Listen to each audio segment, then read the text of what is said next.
श्री वेदव्यास भगवान की जय। श्री गीता महारानी की जय।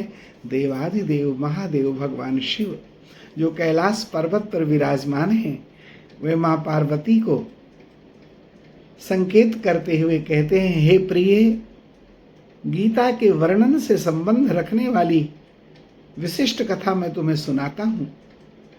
विश्व रूप अध्याय के पावन महात्म को जो श्रवण करेगा, उसकी महिमा का वर्णन नहीं किया जा सकता है।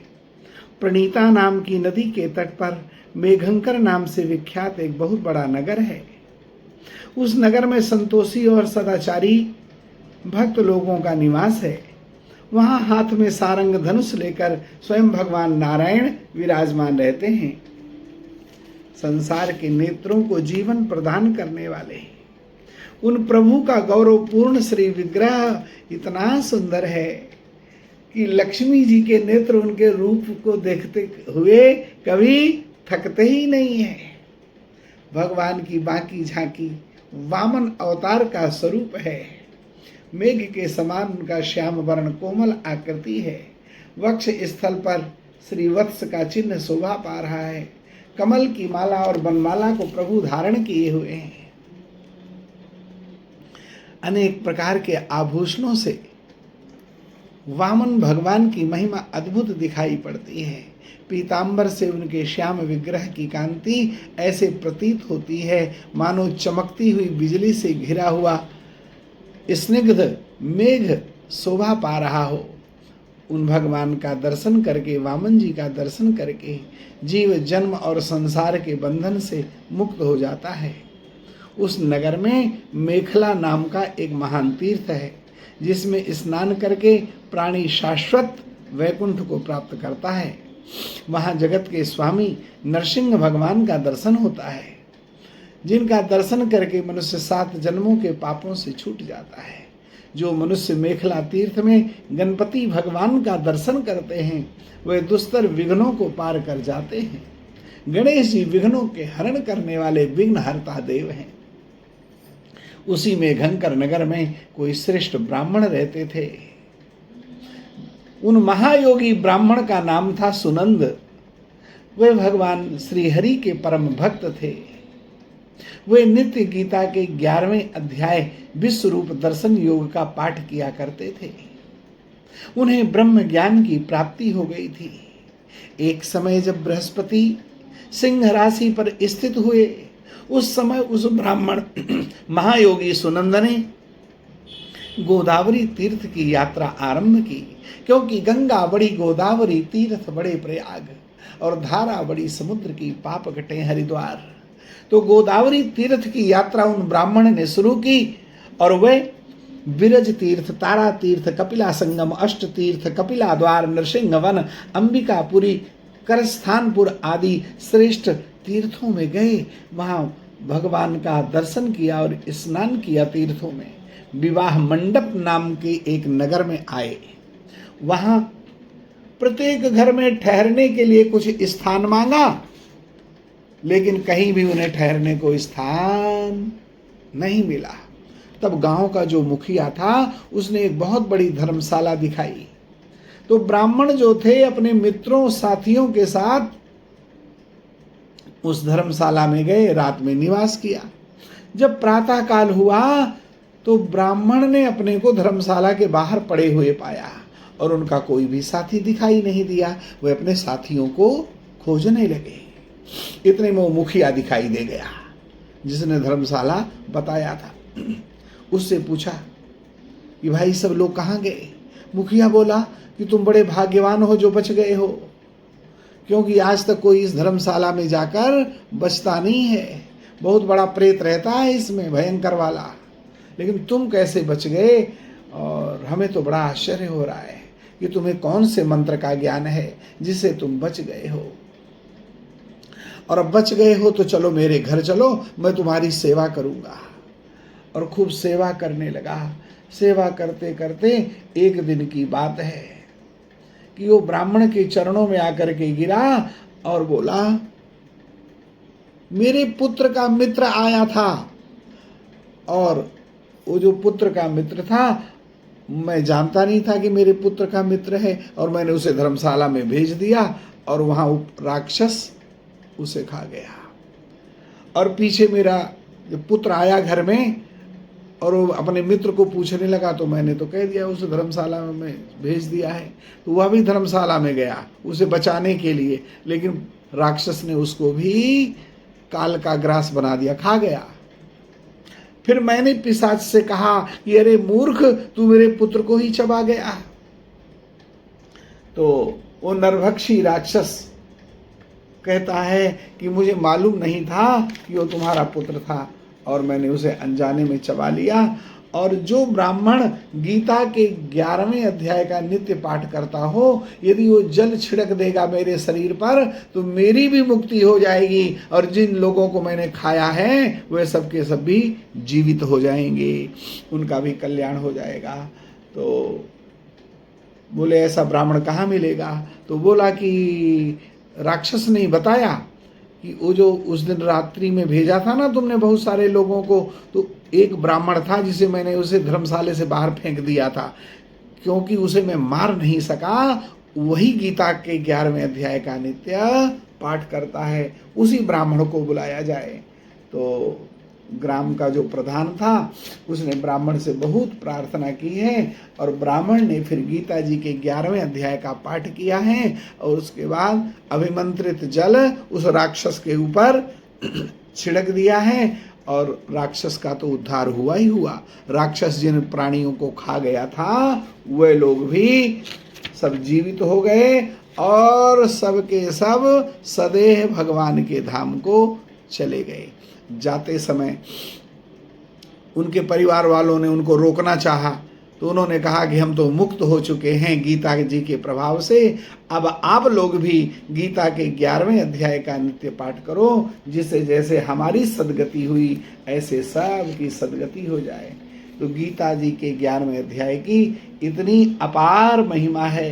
कहते हैं कि इस विश्व दर्शन नामक अध्याय का जो नित्य जप करता है, पाठ करता है, निश्चित रूप से भगवान की उसके ऊपर कृपा हो जाती है। महादेव जी कहते हैं कि हे पार्वती, यह गीता का 11वां अध्याय श्रवण करने मात्र से महान पातकों को, पापों को नष्ट करने वाला है। और अब मैं इसकी ये जो गीता का 11वां अध्याय है इसको तुम ध्यान पूर्वक श्रवण करो। ओम श्री परमात्मने नमः। 11वां अध्याय।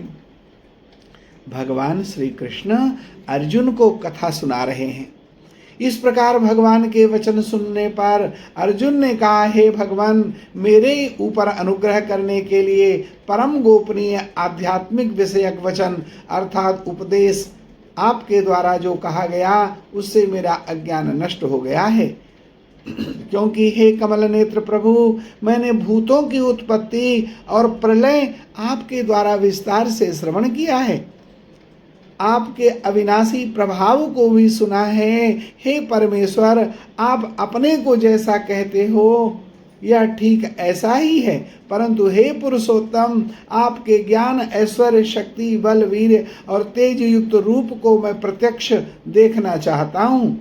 इसलिए हे प्रभु, मेरे द्वारा वह अपना आपका जो रूप देखा जाना अशक्य है, असंभव है, ऐसे दिव्य रूप का मुझे दर्शन कराएं जिसको मैं देख सकूं। वह आपका रूप जो देखा जाना शक्य है, ऐसा यदि आप मानते हैं तो हे योगेश्वर, आप अपने अविनाशी स्वरूप का मुझे दर्शन कराइए।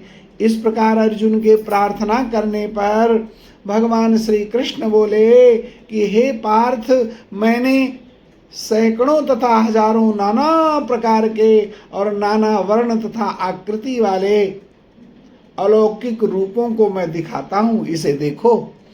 हे भरतवंशी अर्जुन, मेरे में आदित्यों को अर्थात अदिति के 12 पुत्रों को, 8 वसुओं को, 11 रुद्रों को, 2 अश्वनी कुमारों को, 49 मरुदगणों को मेरे भीतर देखो। हे अर्जुन, हे गुडाकेश, अब मेरे शरीर में एक जगह स्थित हुए चराचर सहित संपूर्ण जगत को देख। तथा और भी जो कुछ देखना चाहता है सो देख, परंतु मेरे को इन अपने प्राकृत नेत्रों के द्वारा देखने में तू निसंदेह समर्थ नहीं है। इसलिए मैं तुझे दिव्य दृष्टि देता हूँ। दिव्यम ददामि ते चक्षुः। और भगवान जब दिव्य नेत्र देते हैं तब हम भगवान का दर्शन कर पाते हैं। इसलिए भगवान अलौकिक चक्षु देता हूँ। भगवान कहते हैं कि अब तू मुझे देख सकेगा। संजय बोले, हे राजन, महायोगेश्वर और सब पापों के नाश करने वाले भगवान ने इस प्रकार कहकर उसके उपरांत अर्जुन के लिए परम ऐश्वर्य युक्त दिव्य स्वरूप दिखाया। उस अनेक मुख और अनेक नेत्रों से युक्त तथा अनेक अद्भुत दर्शनों वाले एवं बहुत से दिव्य भूषणों से युक्त और बहुत से दिव्य शस्त्रों को हाथों में उठाए हुए तथा दिव्य माला और वस्त्रों को धारण किए हुए तथा दिव्य गंध का अनुलेपन किए हुए एवं सब प्रकार के आश्चर्यों से युक्त सीमा रहित विराट स्वरूप परम देव परमेश्वर को अर्जुन ने देखा। हे राजन, आकाश में 1000 सूर्यों के साथ जैसे 1000 सूर्य एक साथ प्रकट हो जाएं, ऐसा प्रकाश हो गया। वह भी उस विश्व रूप परमात्मा के प्रकाश के सदृश कदाचित ही होवे। ऐसे आश्चर्यमय रूप को देखते हुए पांडुपुत्र अर्जुन ने उस काल में अनेक प्रकार से विभक्त हुए अर्थात पृथक पृथक हुए संपूर्ण जगत को उस देवों के देव श्री कृष्ण भगवान के शरीर में एक जगह स्थित देखा। उसके अनंतर वह आश्चर्य से युक्त हुआ हर्षित रोमों वाला अर्जुन विश्व रूप परमात्मा को श्रद्धा भक्ति सहित सिर से प्रणाम करके हाथ जोड़े हुए अर्जुन ने कहा, हे देव, आपके शरीर में संपूर्ण देवों को तथा अनेक भूतों के समुदायों को और कमल के आसन पर बैठे हुए ब्रह्मा जी को तथा महादेव को और संपूर्ण ऋषियों को तथा दिव्य सर्पों को मैं देख रहा हूँ। हे संपूर्ण विश्व के स्वामी, आपको अनेक हाथ वाला, अनेक पेट वाले, अनेक मुख वाले, अनेक नेत्रों वाले रूप का मैं दर्शन कर रहा हूँ। हे विश्व रूप, आपके ना अंत का पता है, ना मध्य का पता है, ना आदि का मालूम है। हे विष्णु भगवान, आपको मैं मुकुट युक्त, गदा युक्त, चक्र युक्त सब ओरों से प्रकाश पुंज के रूप में दर्शन कर रहा हूँ। प्रज्वलित अग्नि और सूर्य के सदृश ज्योति वाले हे परम पिता परमात्मन अप्रमेय स्वरूप मैं आपका दर्शन कर रहा हूँ। हे इसलिए हे भगवान, आप ही जानने योग्य परम अक्षर हैं अर्थात परम ब्रह्म परमात्मा हैं। आप ही इस जगत के परम आश्रय हैं। आप ही अनादि धर्म के रक्षक हैं। आप ही अविनाशी सनातन पुरुष हैं, ऐसा मेरा मत है। हे परमेश्वर, मैं आपको आदि अंत और मध्य से रहित तथा अनंत सामर्थ्य से युक्त और अनंत हाथों वाला तथा सूर्य चंद्र सूर्य रूप नेत्रों वाला और प्रज्वलित अग्नि रूप मुख वाला तथा अपने तेज से इस जगत को तपायमान करता हुआ देखता हूँ। हे महात्मन, यह स्वर्ग और पृथ्वी के बीच का संपूर्ण आकाश तथा सब दिशाएं एक आप से ही परिपूर्ण है। आपके इस अलौकिक और भयंकर रूप को देखकर तीनों लोग अति व्यथा को प्राप्त हो रहे हैं।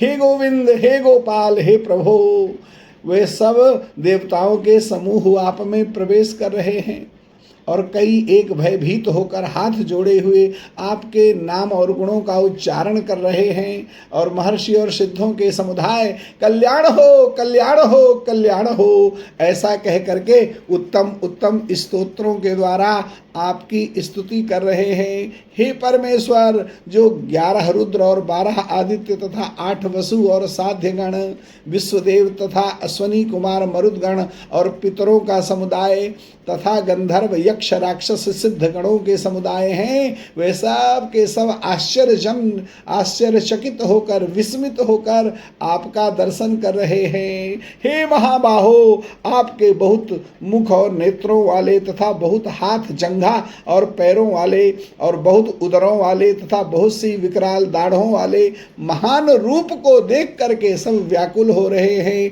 हे प्रभु, मैं भी व्याकुल हो रहा हूँ, क्योंकि हे भगवान विष्णु, आकाश के साथ स्पर्श किए हुए देदीप्यमान अनेक रूपों से युक्त तथा फैलाए हुए मुख और प्रकाशमान विशाल नेत्रों से युक्त आपको देखकर भयभीत अंतःकरण वाला मैं धीरज और शांति को नहीं प्राप्त होता हूँ। यानी मुझे शांति नहीं मिल रही है, बल्कि मैं भयभीत हो रहा हूँ। हे भगवान, आपके विकराल दाढ़ों वाले और प्रलय काल की अग्नि के समान प्रज्वलित मुखों को देखकर मैं दिशाओं को भूल गया हूँ। पूरब किधर है, पश्चिम किधर है, उत्तर दक्षिण कहाँ है। और प्रभु, मैं दिशाओं को नहीं जानता हूँ, सुखों को भी नहीं प्राप्त होता हूँ। इसलिए हे देवेश, हे जगन निवास, आप प्रसन्न हो जाइए। मैं देखता हूँ वे सब ही धृतराष्ट्र के पुत्र राजाओं के समुदाय के सहित आपके भीतर प्रवेश करते हैं, और भीष्म, पितामह, द्रोणाचार्य, कर्ण और हमारे पक्ष के भी प्रधान योद्धाओं के सहित सब के सब वेग युक्त आपके विकराल दाढ़ों वाले भयानक मुख में प्रवेश कर रहे हैं। और कई एक तो महाराज उनके चूरा बन गए हैं, चूर्ण हो गए हैं, सिरों सहित आपके दांतों के बीच में अटके हुए हैं। आपने सांप को चबा लिया है ऐसा दिखाई देता है प्रभु। हे विश्वमूर्ते, जैसे नदियों के बहुत से जल के प्रवाह समुद्र के ही सम्मुख दौड़ते हैं, अर्थात समुद्र में प्रवेश करते हैं, वैसे ही सूरवीर मनुष्य के समुदाय भी आपके प्रज्वलित हुए मुख में प्रवेश करते हैं। कालात्मा भगवान काला काल चक्र प्रवर्तक नारायण परम ज्योति परमात्मा सनातन। जैसे पतंग मोह के वश होकर नष्ट होने के लिए प्रज्वलित अग्नि में वेग से प्रवेश करते हैं, वैसे ही ये सारे लोग अपने नाश के लिए आपके मुख में प्रवेश कर रहे हैं। और आप उन संपूर्ण लोगों को प्रज्वलित मुखों द्वारा ग्रसन करते हुए सब ओर से उन्हें मानो चट कर रहे हैं, भक्षण कर रहे हैं। हे विष्णु, आपका उग्र प्रकाश संपूर्ण जगत को तेज के द्वारा परिपूर्ण करके तपायमान करता है। हे भगवान, कृपा करके मेरे प्रति कहिए कि आप उग्र रूप वाले कौन हैं। हे देवों में श्रेष्ठ, आपको नमस्कार है, आपको नमस्कार है, आपको नमस्कार है। आप प्रसन्न हो जाइए। आदि स्वरूप आपको मैं तत्व से जानना चाहता हूँ, क्योंकि आपकी प्रवृत्ति को मैं नहीं जानता। इस प्रकार अर्जुन के पूछने पर श्री कृष्ण भगवान बोले कि हे अर्जुन, मैं लोगों का नाश करने वाला बढ़ा हुआ महाकाल हूँ। अकाल मृत्यु हो मरे काम करे चांडाल का, काल उसका क्या करे जो भक्त हो महाकाल का। तो भगवान श्री कृष्ण कहते हैं कि मैं ही महाकाल हूँ, मैं लोगों का नाश करने वाला बढ़ा हुआ महाकाल हूँ। इस समय इन लोगों को नष्ट करने के लिए प्रवृत्त हुआ हूँ। इसलिए जो प्रतिपक्षियों की सेना में स्थित हुए योद्धा लोग हैं, वे सब तेरे बिना भी नहीं रहेंगे, अर्थात तेरे युद्ध न करने से भी इनका नाश हो ही जाएगा। इसलिए तू खड़ा हो और यश को प्राप्त कर तथा शत्रु को जीतकर धन धान्य से संपन्न राज्य को भोग। और सब सूरवीर पहले से ही मेरे द्वारा मारे हुए हैं, इसलिए चिंता न कर। हे सव्यसाचिन, बाएं हाथ से बाण चलाने का अभ्यास होने से अर्जुन का नाम सव्यसाची हुआ। भगवान कहते हैं, सव्यसाचिन, तू तो केवल निमित्त मात्र ही हो जा, तथा इन द्रोणाचार्य, भीष्म पितामह तथा जयद्रथ, कर्ण और भी बहुत से मेरे द्वारा मारे हुए सूरवीर योद्धाओं को तू मार और भय मत कर। निसंदेह तू युद्ध में बैरियों को जीतेगा, इसलिए युद्ध कर। इसके उपरांत संजय बोले कि हे राजन, केशव भगवान की इस वचन को सुनकर मुकुटधारी अर्जुन हाथ जोड़े हुए कांपता हुआ नमस्कार करके फिर भयभीत हुआ प्रणाम करके भगवान श्री कृष्ण के प्रति गदगद वाणी से कहा कि हे अंतर्यामी, यह योग्य ही है कि जो आपके नाम और प्रभाव के कीर्तन से जगत अति हर्षित होता है और अनुराग को भी प्राप्त होता है तथा भयभीत हुए राक्षस लोग दिशाओं में भागते हैं और सब सिद्ध गणों के समुदाय नमस्कार करते हैं। हे महात्मन, ब्रह्मा के भी आदि करता और सबसे बड़े आपके लिए वे कैसे नमस्कार नहीं करेंगे, क्योंकि हे अनंत, हे देवेश, हे जगन निवास, जो सत असत और उनसे परे अक्षर अर्थात सच्चिदानंद घन ब्रह्म है वह आप ही हैं। हे प्रभु, आप आदिदेव और सनातन पुरुष हैं। आप इस जगत के परम आश्रय और जानने वाले तथा जानने योग्य और परम धाम हैं। हे अनंत रूप, आपसे यह सब जगत व्याप्त अर्थात परिपूर्ण है। हे हरे, आप वायु, यमराज, अग्नि, वरुण, चंद्रमा तथा प्रजा के स्वामी, ब्रह्मा और ब्रह्मा के भी पिता हैं। आपके लिए हजारों बार नमस्कार है, नमस्कार है, नमस्कार है, बारंबार नमस्कार है, कोटि कोटि नमस्कार है। हे अनंत सामर्थ्य वाले, आपके लिए आगे से पीछे से नमस्कार है, आपके लिए चारों ओर से नमस्कार है। हे अनंत पराक्रमशाली, आप संसार को व्याप्त किए हुए हैं, इससे आप ही सर्वस्वरूप हैं। हे परमेश्वर सखा, ऐसा मानकर आपके इस प्रभाव को ना जानते हुए मेरे द्वारा प्रेम से अथवा प्रमाद से हे कृष्ण, हे यादव, हे सखे, ऐसा जो भी मैंने हठ पूर्वक कहा है, अज्ञान पूर्वक कहा है, हे प्रभु उसे क्षमा करना। हंसी में भी यदि मैंने हंसी में, सोते समय, खाते समय, आसन के समय, भोजन के समय, सखाओं के सामने भी यदि मैंने मजाक में भी कभी आपका अपमान किया है तो हे प्रभु मेरे उन सारे अपराधों को क्षमा करें, क्षमा करें, क्षमा करें। अप्रमेय स्वरूप अर्थात अचिंत प्रभावशाली आपसे मैं क्षमा मांगता हूँ। क्षमा का दान दीजिए, दान दीजिए, दान दीजिए। हे विश्वरूप, आप इस चराचर जगत के पिता और गुरु से बड़े गुरु और अति पूजनीय हैं। हे अति प्रभावशाली, प्रभाव वाले, तीनों लोकों में आपके समान दूसरा कोई नहीं है, फिर आपसे बढ़कर कैसे हो सकता है। हे प्रभु, मैं शरीर को अच्छी प्रकार चरणों में रख करके और प्रणाम करके स्तुति करने योग्य आप ईश्वर को प्रसन्न होने के लिए प्रार्थना करता हूँ। हे देव, पिता जैसे पुत्र के, सखा जैसे सखा के और पति जैसे अपनी पत्नी के अपराध को सहन करने के लिए योग्य हैं, वैसे बस आप भी मेरे अपराध को क्षमा करें। हे विश्वमूर्ते, मैं पहले ना देखे हुए आश्चर्य में आपके इस स्वरूप को देखकर हर्षित हो रहा हूँ। मेरा मन भय से अति व्याकुल भी हो रहा है, इसलिए हे देव मैं हर्षित भी हूँ, व्याकुल भी हूँ। आप अपने अब चतुर्भुज रूप को मेरे लिए दिखाइए। हे देवेश, हे जगन्निवास, प्रसन्न हो जाइए।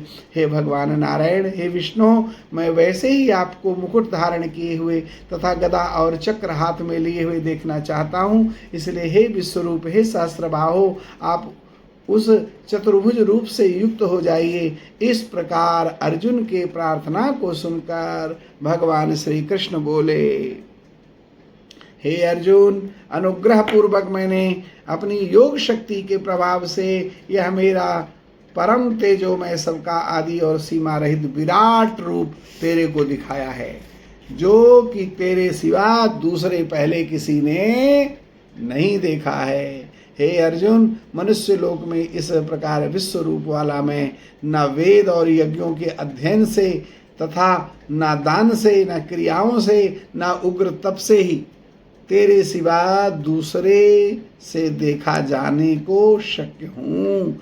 अर्थात औरों के लिए इस रूप का दर्शन बड़ा ही दुर्लभ है। इस प्रकार कि मेरे इस विकराल रूप को देखकर तेरे को व्याकुलता ना होवे और मूढ़ भाव भी ना होवे और भय रहित प्रीति युक्त मन वाला हो और मेरे ये शंख चक्र गदा पद्म चतुर्भुज रूप का तू दर्शन कर। इसके बाद संजय बोले कि हे राजन, वासुदेव भगवान ने अर्जुन के प्रति इस प्रकार कहकर फिर वैसे ही अपने चतुर्भुज रूप को दिखाया और फिर महात्मा श्री कृष्ण ने सौम्य मूर्ति होकर इस भयभीत हुए अर्जुन को धीरज दिया। उसके उपरांत अर्जुन बोले, हे जनार्दन, आपके इस अति शांत मनुष्य रूप को देखकर अब मैं शांत चित्त हुआ, अपने स्वभाव को प्राप्त हो गया हूँ। इस प्रकार अर्जुन के वचन को सुनकर श्री कृष्ण भगवान बोले, हे अर्जुन, मेरा यह चतुर्भुज रूप देखने को अति दुर्लभ है। जिसे तुमने देखा है, क्योंकि देवता भी सदा इस रूप के दर्शन की इच्छा करते हैं। हे अर्जुन, न वेदों से, न तप से, न दान से, न यज्ञ से इस प्रकार से चतुर्भुज रूप का दर्शन संभव नहीं है, लेकिन जैसा तुमने मुझे देखा। परंतु हे अर्जुन, अनन्य भक्ति करके इस चतुर्भुज रूप वाला प्रत्यक्ष देखने के लिए और तत्व से जानने के लिए तथा प्रवेश करने के लिए, अर्थात एक ही भाव से प्राप्त होने के लिए भी मैं शक्य हूँ, संभव हूँ। हे अर्जुन, जो पुरुष केवल मेरे लिए ही अपना सर्वस्व शरणागत कर देता है, समर्पित कर देता है, सब कुछ मेरा समझता हुआ यज्ञ, दान और तप आदि संपूर्ण कर्तव्य कर्मों को करने वाला है, समग्र कर्म करते हुए, श्रेष्ठ कर्म करते हुए मेरे पारायण होकर के जो समर्पित रहता है, मेरे को परम आश्रय, परम गति मानकर मेरी प्राप्ति के लिए तत्पर है तथा मेरा भक्त है, अर्थात मेरे नाम गुण प्रभाव तथा रहस्य के श्रवण, कीर्तन, मनन, ध्यान और पठन पाठन का प्रेम सहित निष्काम भाव से निरंतर अभ्यास करने वाला है और आसक्ति रहित है, अर्थात स्त्री, पुत्र और धन आदि संपूर्ण सांसारिक पदार्थों से स्नेह रहित है और संपूर्ण भूत प्राणियों में वैर भाव से रहित है, ऐसा वह अनन्य भक्ति वाला पुरुष मेरे को ही प्राप्त होता है। इस तरह से विश्व रूप दर्शन योग नामक 11वां अध्याय भगवान श्री कृष्ण को समर्पित है। आप लोगों को यह अध्याय चमत्कारिक रूप से प्रभावशाली हो, मनोकामनाओं को पूर्ण करने वाला हो, घर के भीतर पितृ दोष को निवारण करने वाला हो और परिवार में सुख शांति समृद्धि प्रदान करने वाला हो, यही प्रभु से प्रार्थना है। आप हमसे जुड़े हुए हैं, ये हमारा सौभाग्य है। ईश्वर आपकी मनोकामना पूर्ण करें। इस चैनल को लाइक किया हो तो अवश्य बड़ी ही शुभ बात है, और यदि किसी वजह से अभी तक आपने चैनल को सब्सक्राइब ना किया हो तो सब्सक्राइब भी करें, आगे लाइक करते रहें, शेयर करते रहें, जिससे धर्म का प्रचार प्रसार बढ़ता रहे और बहुत सारे लोग परमात्मा से, प्रभु से जुड़ें और उनका दुख दर्द दूर हो जाए। बोलिए श्री वृंदावन बिहारी लाल की जय।